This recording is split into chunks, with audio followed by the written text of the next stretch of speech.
pelajaran yang pernah disampaikan oleh Nabi yang diajarkan kepada Mu'adz bin Jabal, ya Mu'adz, atau kama qala Rasulullah sallallahu alaihi wasallam, wahai Mu'adz, u'allimuka du'aan, aku akan ajarkan kepadamu satu doa. Ya, dan jelas kalimatnya. Bisa mengentaskan kesulitanmu, utang-utangmu, dain kalimatnya itu, walaupun itu sebesar Jabal Uhud, gunung Uhud. Masya Allah. Ya, Mu'adz, maukah engkau aku ajarkan satu doa yang kalau engkau baca itu, engkau punya utang, terjebak dalam satu kondisi, ya, walaupun sebesar gunung Uhud, Allah akan melapangkannya. Ya, teman-teman yang pernah umrah, pernah haji, tahulah seperti apa gunung Uhud itu. Ya, panjangnya luar biasa dan seterusnya. Itu ilustrasi. Ya, bukan berarti harus segunung Uhud begitu. Gambarannya sebanyak apapun. Kalau benar-benar kita terkoneksi dengan Allah, bukankah Allah Maha Kaya, Maha segalanya, yang mudah mengangkat, mudah menurunkan, mudah memberi, mudah juga menghilangkan sesuatu, mengangkat yang baik, memberi yang baik, menghilangkan yang buruk, itu kan? Dan seterusnya. Maka Mu'adz tentu mengiyakan, dan Nabi kemudian sallallahu alaihi wasallam memberikan petunjuk doanya, gitu kan? Maka beliau memulai dengan Allahumma, gitu kan? Kalau kita baca ayatnya kan qulillahumma, ya. Nah, kita bisa bacakan langsung potong dari kata Allahumma-nya berdasarkan pengajaran dari Nabi sallallahu alaihi wasallam kepada Mu'adz bin Jabal. Itu bisa dicek di hadisnya. Allahumma malikal mulki. Coba buka mushafnya ya. Buka mushafnya. Teman-teman buka mushaf ini, mushaf masing-masing di rumah, cari Quran surah ketiga Ali Imran ayat 26. Kan kata kulnya di situ, kalau kita baca Quran harus dibaca semuanya. Qulillahumma. Tapi kul itu kan katakan, ya, perintah Allah kepada Rasulullah. Nah, kita bisa dalam konteks berdoa, kita bisa langsung bacakan dari Allahumma-nya. Allahumma malikal mulki. Saya ulang ya. Allahumma malikal mulki. Tu'til mulka man tasha' wa tanzi'ul mulka mimman tasha' wa tu'izzu man tasha' wa tudhillu man tasha' biyadikal khair innaka 'ala kulli syai'in qadir. Jadi dimulainya dari Allahumma-nya sampai ke ujung ayatnya. Sudah? Dah ya? Kemudian teruskan Rahmanad dunya, Rahmanad dunya. Saya tulis ya, teman-teman nanti bisa screenshot ya. Rahmanad dunya wal akhirah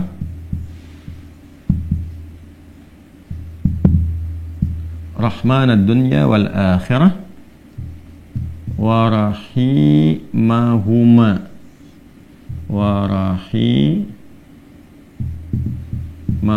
Teruskan. Jadi begitu selesai yang Ali Imran 26-nya, ya, kita baca dari Allahumma-nya. Allahumma malikal mulki tu'til mulka man tasha' wa tanzi'ul mulka mimman tasha' wa tu'izzu man tasha' wa tudhillu man tasha' biyadikal khair innaka 'ala kulli syai'in qadir. Rahmanad dunya wal akhirah wa rahimahuma. Jelas ya? Tu'ti hima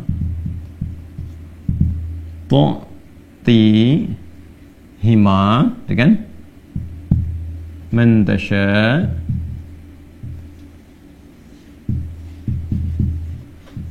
dah? Wa tamna'u minhuma man tasha'.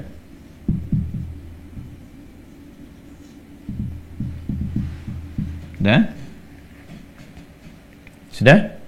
Rahmanad dunya wal akhirah wa rahimahuma. Asalnya ya Rahman, ya Rahmanad dunya wal akhirah. Karena kita ingin cepat. Biasanya kan orang memohon tuh kalau punya utang pengen cepat dilepaskan kan? Maka caranya biasanya dilepaskan huruf ya-nya dan menunjukkan ini fathah untuk menunjukkan ada ya sebelumnya. Asalnya ya Rahmanad dunya wal akhirah. Kita percepat supaya kita minta sesuatu dipercepat. Rahmanad dunya wal akhirah wa rahimahuma. Tu'tihima man tasha' wa tamna'u minhuma. Ya kan? Man tasha'. Allahumma malikal mulki tu'til mulka man tasha'. Ya Allah yang menggenggam segenap kekuasaan, Engkau memberikan kekuasaan pada siapa yang Engkau kehendaki. Wa tanzi'ul mulka mimman tasha', dan juga mencabut, mengambil kekuasaan dari siapa yang Engkau kehendaki. Wa tu'izzu man tasha', Engkau mengagungkan, mengangkat siapa yang Engkau kehendaki. Wa tudhillu man tasha', dan Engkau bahkan merendahkan di antara makhlukmu yang Engkau kehendaki sesuai dengan hukum-hukummu. Biyadikal khair, segala ketetapan kebaikan dan segala kemuliaan ada dalam ketetapanmu. Innaka 'ala kulli syai'in qadir, hanya Engkau yang paling kuasa untuk menetapkan segala hal.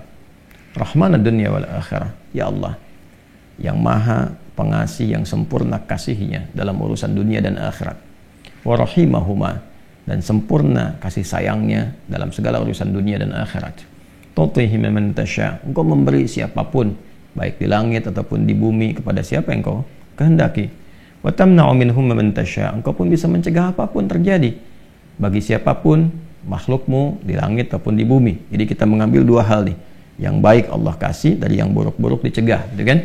Kemudian ini yang paling indah, aghnini bi rahmatika, ya Allah lapangkan aku. Aghni itu dari kata ghina, aghna yughni, aghni asal katanya dari kata ghina, sesuatu yang lapang dari segi harta, kayakan. Kadang diambil majas untuk mengayakan hati. Di sini maksudnya ke materi. Kayakan aku ya Allah, berikan aku kecukupan yang melapangkan aku, ya kan, dari urusan-urusanku. Maksudnya ini terkait hutang. Bi rahmatika, dengan rahmatmu. Ya, ini bahasanya indah sekali. Ini balaghahnya tinggi banget ya. Ya, kalau kita ambil ke bahasa kita kan begini. Ya Allah, yang paling sayangkan engkau, yang paling punya kan engkau, yang menguasai dunia dan akhirat kan engkau, yang memiliki kebaikan kan engkau, yang mencegah dari segala yang sulit pun kan engkau, yang punya solusi semuanya engkau. Maka dengan kepasrahanku kepadamu dan pengakuanku atas semua rahmat dan kekuasaan keagungan yang engkau miliki, aku memohon dengan rahmatmu, dengan kasihmu, hanya engkau yang sayang ya Allah, yang bisa menyelesaikan urusanku. Ya, dan dengan rahmatmu aku mohon, yang bisa melapangkan keadaan hartaku untuk melunasi utang-utangku. Kalau aku memohon kepadamu saja dengan segala kasih sayangmu, kepada sifat sayangmu, ya kan? Kalau aku memohon dengan segala sayangmu belum kau kabulkan, maka kepada siapa lagi aku mesti mohon? Sedangkan kau yang paling sayang kepadaku. Kalau yang paling sayang saya tidak memberi, lantas kepada siapa saja? Ya, kepada siapa lagi aku mesti memohon? Maka aku mohon ya Allah, lapangkan keadaan diriku dengan sayangmu itu, sehingga aku tidak memohon dan meminta lagi kepada selainmu. Ini ya, aghnini bi rahmatika an rahmatin man siwak. Ya Allah, semua orang sudah mengatakan nggak bisa, ini nggak mungkin, ini nggak mau, itu tidak. Maka aku memohon kepada yang paling sayang kepada aku. Kalau kepada yang paling sayang saja belum dikabulkan, lantas kepada siapa lagi aku mesti meminta? Mohon lapangkan diriku dan berikan aku kekuatan, sehingga dengan rahmatmu aku tidak meminta kepada siapapun selainmu. Ini indah banget nih kalau kita turunkan dalam bentuk pemaknaan yang balaghahnya. Ini teman-teman doanya. Ya. Setelah itu akhirnya dengan Al-Fatihah. Fatihah itu pahalanya banyak banget, kan? Di antara namanya selain pahala itu juga ada fungsi-fungsi fadilahnya, keutamaannya. Ya, apa di antara fungsi keutamaan fadilah itu disebut juga dengan Al-Kafi, Asy-Syafi, yang mencukupkan segala hal. Itu kan yang dengan izin Allah bisa menyembuhkan, karena intisari Quran itu ada di Al-Fatihah. Maka diakhiri dengan Al-Fatihah, kemudian setelah itu tutup dengan salawat. Tutup dengan salawat. Dan nanti ada hadis lain yang mengajarkan kaitan antara hutang dengan memperbanyak salawat kepada Nabi Muhammad SAW. Ya. Nah, salawat ini juga penting teman-teman sekalian, diperbanyak di akhir ya. Jadi setelah baca tadi Quran surat Nuh, Ali Imran, ya istighfar dulu. Jadi kalau kita rumuskan kan ketemu 5 kan? Ya, dari mulai kita istighfar dulu dengan segala ketulusan, dalilnya surat Nuh itu, kemudian di surah Ali Imran kita bacakan, terus praktek doanya kita temukan. Setelah itu Al-Fatihah, setelah itu kemudian salawat kepada Nabi sallallahu alaihi wasallam. Nanti di hadis lain ada seseorang yang diajarkan oleh Nabi sallallahu alaihi wasallam untuk memanfaatkan, nah ini dia, kapan waktu, di pertengahan malamnya. Ya, untuk memanfaatkan pertengahan malam itu terkait dengan utang piutang juga. Nah, lalu dia berkata, apa yang harus kami lakukan ya Rasulullah? Yang perbanyak gitu kan, ibadah kepada Allah. Lalu diajarkanlah salawat. Aku akan mengambil, kata orang itu, sepertiganya. Kata Nabi, itu baik. Kemudian kalau bisa tambah, aku akan mengambil 2/3-nya. Kata Nabi, kalau itu baik. Lalu kalau bisa tambah, aku akan mengambil keseluruhannya. Ketika orang itu menghidupkan salawat di akhir-akhir malam itu, ya maka Nabi SAW langsung berkomentar, kama qala Rasulullah SAW, maka Allah akan mencukupkan, bahkan melebihkan apapun yang kamu rasakan gitu ya, yang kamu hadapi. Nah, itu beberapa ulama menempatkan bab itu dalam pengantasan utang piutang. Jadi kalau kita temukan, ketemulah kemudian di sana 5 bagian, yang kelimanya ditutup dengan keadaan ini, kapan, yaitu waktunya tengah malam, dan ditunaikan, diawali dengan sholat dulu untuk mengoneksikan diri kita kepada Allah Subhanahu wa Ta'ala. Jadi kalau Anda bertanya kapan ini dibacakan, ya saya ulangi, kapan ini dibacakan, yang paling pokoknya adalah di pertengahan malam, di 1/3 malam. Jadi bangun malam hari supaya ada getaran kejiwanya lebih cepat mengamalkan Quran surah Al-Muzammil itu surah 73 ya, di ayat yang ke-6, inna nasyi'atal laili hiya asyaddu wat'aw wa aqwamu qila. Bangun malam itu bacaannya menyentuh kepada jiwa, lebih mudah mendapatkan kekhusyuan. Jadi sepertiga malam bangun, istighfar gitu kan. Ya, setelah sholat kita supaya bangun konektivitas dulu. Sholat itu kan kalau sudah bagus khusyuk, konektivitasnya tinggi. Setelah itu baru diistighfari. Istighfar menjelang sahar. Ya, wabil asharihum yastaghfirun, menjelang sahar mereka banyak istighfar. Nah, kalau sudah beristighfar, itu Masya Allah nanti di Quran surah ketiga ayat 17 itu nanti akan diberikan oleh Allah 4 kekuatan yang bersanding dengan orang istighfar. As-sabirina was-sadiqina wal-qanitina wal-munfiqina wal-mustaghfirina bil ashar. Punya kekuatan untuk sabar, punya kekuatan untuk membenarkan ajaran Quran dan mengamalkannya. Kemudian apa lagi?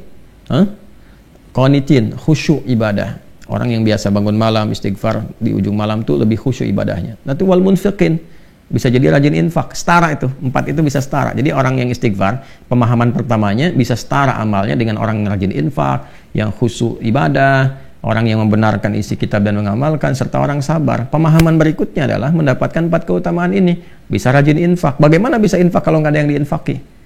Ya, makanya itu satu-satunya juga yang menguatkan kembali bahwa ketika bisa istighfar dipraktekkan di ujung malam, wabil asharihum yastaghfirun. Kapan istighfarnya? Setelah tahajud. Dari mana taunya? Quran surah 51 dari ayat ke-15 sampai ke-18. Innal muttaqina fi jannati wa 'uyun akhidina ma atahum rabbuhum innahum kanu qabla dzalika muhsinin. Ayat 17-nya, kanu qalila minal laili ma yahja'un.